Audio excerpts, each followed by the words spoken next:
بسم اللہ الرحمن الرحیم۔ فتح مکہ ہو چکا اور نبی کریم صلی اللہ علیہ وآلہ وسلم نے ایک رات وہاں گزاری اور دوسرے دن خطبہ دینے کے لیے لوگوں کے درمیان آپ صلی اللہ علیہ وسلم کھڑے ہوئے۔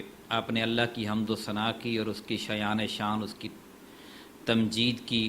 پھر فرمایا، لوگو، اللہ نے جس دن آسمان کو پیدا کیا اسی دن مکہ کو حرام یعنی حرمت والا شہر ٹھہرایا، اس لیے وہ اللہ کی حرمت کے سبب قیامت تک کے لیے حرام ہے۔ کوئی آدمی جو اللہ اور آخرت پر ایمان رکھتا ہو اس کے لیے حلال نہیں کہ اس میں خون بہائے یا یہاں کا کوئی درخت کاٹے۔ اگر کوئی شخص اس بنا پر رخصت اختیار کرے کہ رسول اللہ صلی اللہ علیہ وسلم نے یہاں قتال کیا تو اس سے کہہ دو کہ اللہ نے اپنے رسول کو اجازت دی تھی لیکن تمہیں اجازت نہیں دی، اور میرے لیے بھی اسے صرف دن کی ایک ساعت میں حلال کیا، پھر آج اس کی حرمت اس طرح پلٹ آئی جس طرح کل اس کی حرمت تھی۔ اب چاہیے کہ جو حاضر ہے وہ غائب کو یہ بات پہنچا دے۔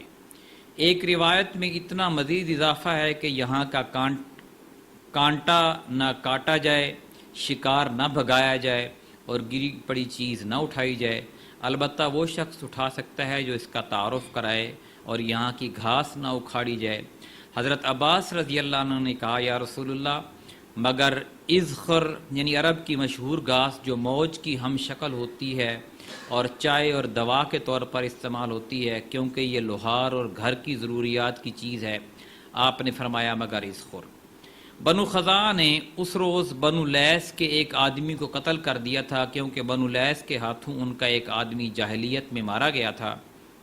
رسول اللہ صلی اللہ علیہ وسلم نے اس بارے میں فرمایا، خزاعہ کے لوگوں، اپنے ہاتھ قتل سے روک لو، کیونکہ قتل اگر نافع ہوتا تو بہت قتل ہو چکا۔ تم نے ایک ایسا آدمی قتل کیا ہے کہ میں اس کی دیت لازماً ادا کروں گا۔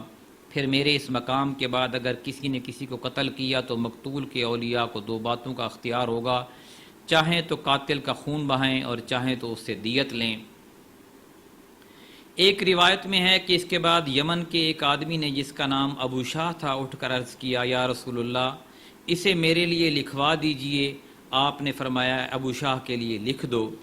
جب رسول اللہ صلی اللہ علیہ وسلم فتح مکہ کی تکمیل فرما چکے اور معلوم ہے کہ یہی آپ کا شہر، آپ کے جائے پیدائش اور وطن تھا، تو انصار نے آپس میں کہا، کیا خیال ہے، اب اللہ نے رسول اللہ کو آپ کی اپنی سرزمین اور آپ کا شہر فتح کرا دیا ہے تو آپ یہیں قیام فرمائیں گے؟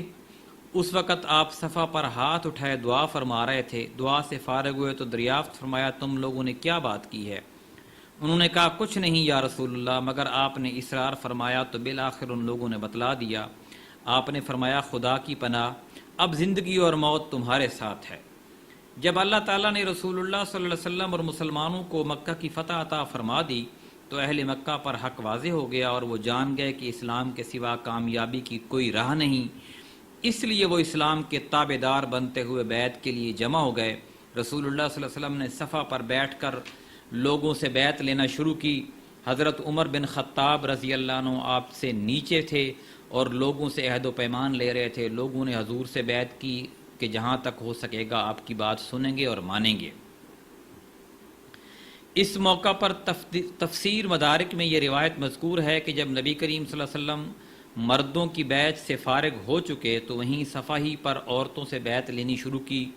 حضرت عمر رضی اللہ عنہ آپ سے نیچے بیٹھے تھے اور آپ کے حکم پر عورتوں سے بیعت لے رہے تھے اور انہیں آپ کی باتیں پہنچا رہے تھے۔ اسی دوران ابو سفیان کی بیوی ہند بنت عتبہ بھیس بدل کر آئی۔ دراصل حضرت حمزہ کی لاش کے ساتھ اس نے جو حرکت کی تھی اس کی وجہ سے وہ خوف زدہ تھی کہ کہیں رسول اللہ صلی اللہ علیہ وسلم اسے پہچان نہ لیں۔ ادھر رسول اللہ صلی اللہ علیہ وسلم نے بیعت شروع کی تو فرمایا، میں تم سے اس بات پر بیعت لیتا ہوں کہ اللہ کے ساتھ کسی کو شریک نہ کرو گی۔ حضرت عمر رضی اللہ عنہ نے یہی بات دہراتے ہوئے عورتوں سے اس بات پر بیعت لی کہ وہ اللہ کے ساتھ کسی کو شریک نہ کریں گی۔ پھر رسول اللہ نے فرمایا، اور چوری نہ کرو گی۔ اس پر ہندہ بول اٹھی، ابو سفیان بخیل آدمی ہے، اگر میں اس کے مال سے کچھ لے لوں تو؟ ابو سفیان نے جو وہیں موجود تھے کہا، تم جو کچھ لے لو وہ تمہارے لیے حلال ہے۔ رسول اللہ صلی اللہ علیہ وسلم مسکرانے لگے۔ آپ نے ہندہ کو پہچان لیا۔ فرمایا، اچھا تو تم ہندہ ہو؟ وہ بولی، ہاں اے اللہ کے نبی، جو کچھ گزر چکا اسے معاف فرما دیجئے، اللہ آپ کو معاف فرمائے۔ اس کے بعد آپ نے فرمایا، اور زنا نہیں کرو گی۔ اس پر ہندا نے کہا بھلا کہیں حرہ یعنی آزاد عورت بھی زنا کرتی ہے؟ پھر آپ نے فرمایا اور اپنی اولاد کو قتل نہ کرو گی؟ ہندا نے کہا ہم نے تو بچپن میں انہیں پالا پوسا، لیکن بڑے ہونے پر آپ لوگوں نے انہیں قتل کر دیا، اس لیے آپ اور وہ ہی بہتر جانیں۔ یاد رہے کہ ہندا کا بیٹا حنظلہ بن ابو سفیان بدر کے دن قتل کیا گیا تھا۔ یہ سن کر حضرت عمر ہنستے ہنستے چت لیٹ گئے اور رسول اللہ صلی اللہ علیہ وسلم نے بھی تبسم فرمایا۔ اس کے بعد آپ نے فرمایا اور کوئی بہتان نہ گھڑو گی؟ ہندا نے کہا واللہ بہتان بڑی بری بات ہے، اور آپ ہمیں واقعی رشد اور مکارم اخلاق کا حکم دیتے ہیں۔ پھر آپ نے فرمایا اور کسی معروف بات میں رسول کی نافرمانی نہ کرو گی؟ ہندا نے کہا خدا کی قسم ہم اپنی اس مجلس میں اپنے دلوں کے اندر یہ بات لے کر نہیں بیٹھی ہیں کہ آپ کی نافرمانی بھی کریں گی۔ پھر واپس ہو کر ہندا نے اپنا بت توڑ دیا اور اسے توڑتی جا رہی تھی اور کہتی جا رہی تھی ہم تیرے متعلق دھوکے میں تھے۔ مکہ میں رسول اللہ صلی اللہ علیہ وسلم نے 19 روز قیام فرمایا۔ اسی دوران آپ شاعر اسلام کی تجدید کرتے رہے اور لوگوں کو ہدایت و تقوی کی تلقین کرتے رہے۔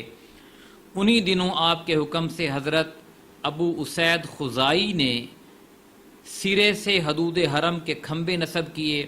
آپ نے اسلام کی دعوت اور مکہ کے آس پاس بتوں کو توڑنے کے لیے متعدد سرایا بھی روانہ فرمائے، اور اسی طرح سارے بت توڑ ڈالے گئے۔ آپ کی منادی نے مکہ میں اعلان کیا کہ جو شخص اللہ اور آخرت کے دن پر ایمان رکھتا ہو وہ اپنے گھر میں کوئی بت نہ چھوڑے بلکہ اسے توڑ ڈالے۔ نبی کریم صلی اللہ علیہ وسلم نے مختلف سرایا اور وفود بھی مختلف علاقوں کی طرف بھیجے۔ انشاءاللہ کل ان کا تذکرہ کریں گے۔